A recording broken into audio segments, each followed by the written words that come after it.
life story, his upbringings, the challenges, some of also his life experiences as well. And also we've discussed how he became the man that God helped. Now, as always, it's our lovely Pastor Tola. Hey, how you doing? And also joining us as well, it's and we're going to go ahead and dive into some audience questions that people have been sending in as of recently to ask PT. So, you ready? Yeah, I'm ready. All Let's right. go. So, the first one is it's a loaded question. So, PT, during the This Is My Story season, you described how you began discerning God's voice early on, including in identifying your spouse. Could you elaborate on the practices that helped you cultivate and deepen your relationship with the Holy Spirit? The issue of me hearing God as regards the choice of a wife, up to today, to me, is still strange. Because I think I became a Christian like 2 months before.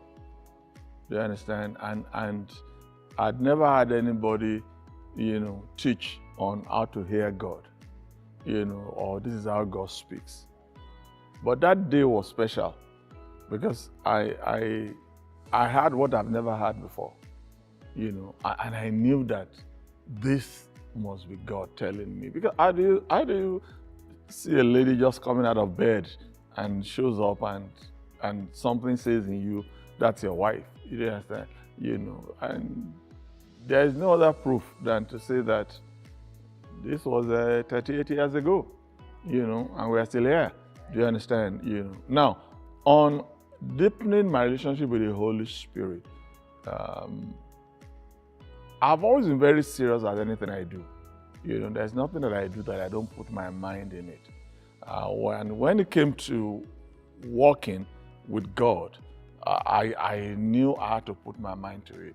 Even though I didn't set out to become a pastor, but there was a longing in me that I wanted to serve God, and it didn't really matter,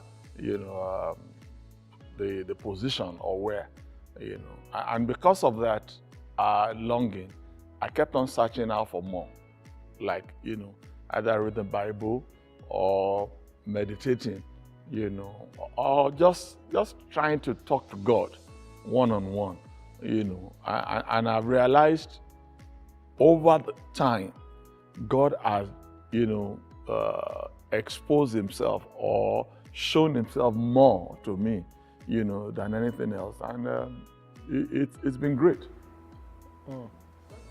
Yeah. So I want to piggyback off what you said initially about hearing even at 2 months. There's a question here that says, at the time, did the accuracy at which you were led by the Holy Spirit cause concern amongst those around you?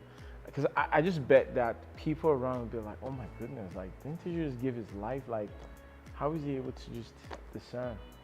They didn't really take it seriously, because things like that, in my time, people didn't take it seriously. What I mean by that is that they are just saying, you hardly know this girl, and you are saying God told you that she's your wife.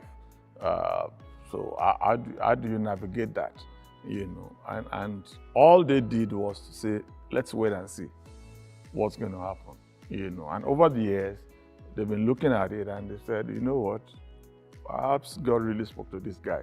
They understand? Because, there's something about longevity, that whether you like it or not, you see, if somebody gives a prophecy, for instance, it's time really that will declare the prophecy.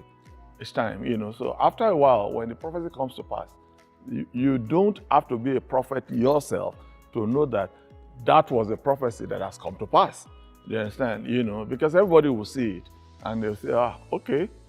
So there wasn't any kind of issue with my friends, like that on what I said.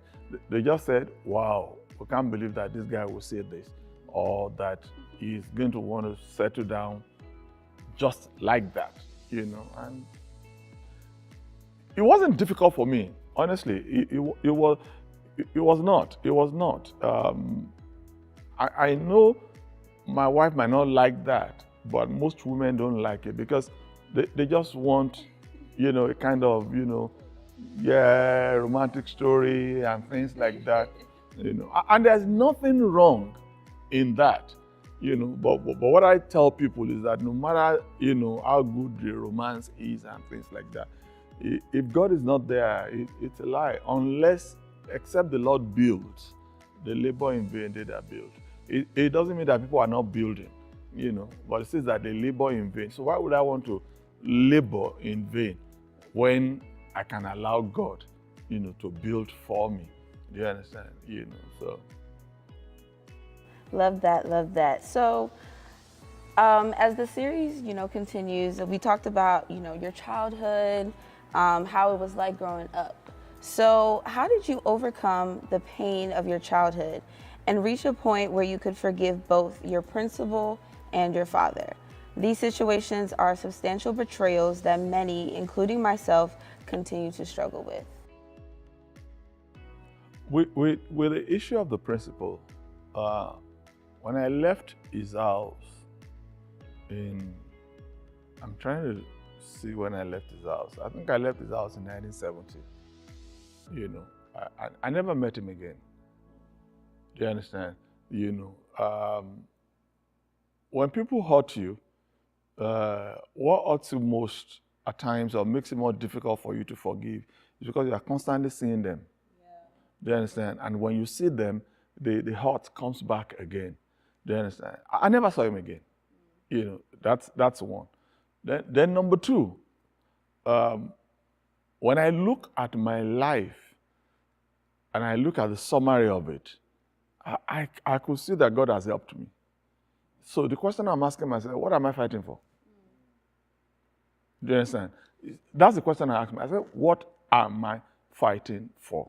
And really, there's nothing to fight for, or there's nothing not to forgive or forget for, because God has repaid you times over, and when you look at Joseph's story, all his brothers thought he was going to get back to them when they met him in Egypt. But the guy said that what they meant for evil, God turned it around for his own good. So without him going through all that, being sold into slavery, into Potiphar's house, and going to prison, he would not have ended up as the prime minister. You understand? So there are times evil or bad is done against us, and we want to hold on to it. But with my own experience, every evil or bad that has been done against me has helped me to get closer to my destiny. So I can only look back and say, you know what, it's okay. Let's move on. I'm better off for it. And the good thing, let me say this, is that if the people are still alive and they see what has happened to you, that's enough for them. That's true. So there's a question here, and it says, reflecting on your relationship with your father now, given your deeper walk with Christ, do you believe that you manage that relationship appropriately? What actionable steps can others take towards reconciliation with parents who may have caused profound hurt during childhood or even in their adulthood? Number one, the person asking the question is assuming that my dad is alive. My dad died in 2007. That's 18 years ago. That's a long time. That's one. But before he died also, I tried to have a discussion with him, but it wasn't getting anywhere. And at that time, his health had deteriorated and it wasn't well coordinated.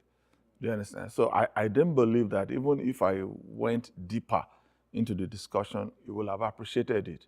Do you understand? So I just said, you know what, it doesn't matter, let me just leave it. Let me just leave it.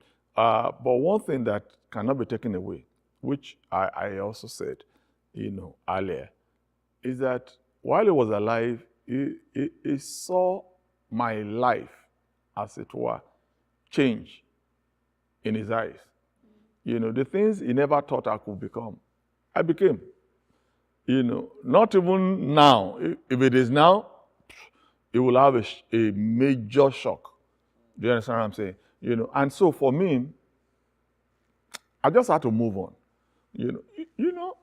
This thing about holding on, to grudges, it's eating out too many people.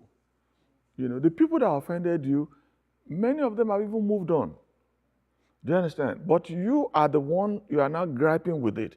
You are the one dealing with it, and it's eating you up on the inside. So I said to myself, I can't give you two things at the same time. The first one, you hurt me. The second one, then I'm going to be unforgiving towards you. No, I can't do that. So over the years, what I've done, is that when people hurt me, it's not so difficult for me to forgive. But I ensure I will never put myself in a situation that you will do it again.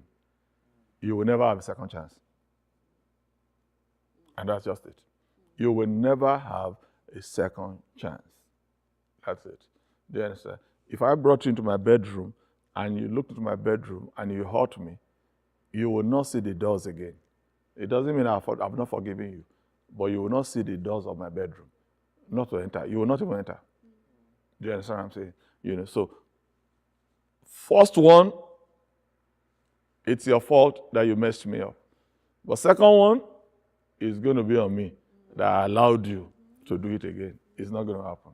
It's been an amazing conversation here with Pastor Tola, and man, have there been amazing gems that have been dropped. I hope you all are paying attention. Continue to send in your questions. We have so much more to discuss in the upcoming episodes of Insights with PT. So don't forget to send in them questions, send in your topics, any type of concerns that you want to hear being discussed right here with Insights with PT to the email address insightswithpt@jesushousebaltimore.org. We'll see you all next time. Bye.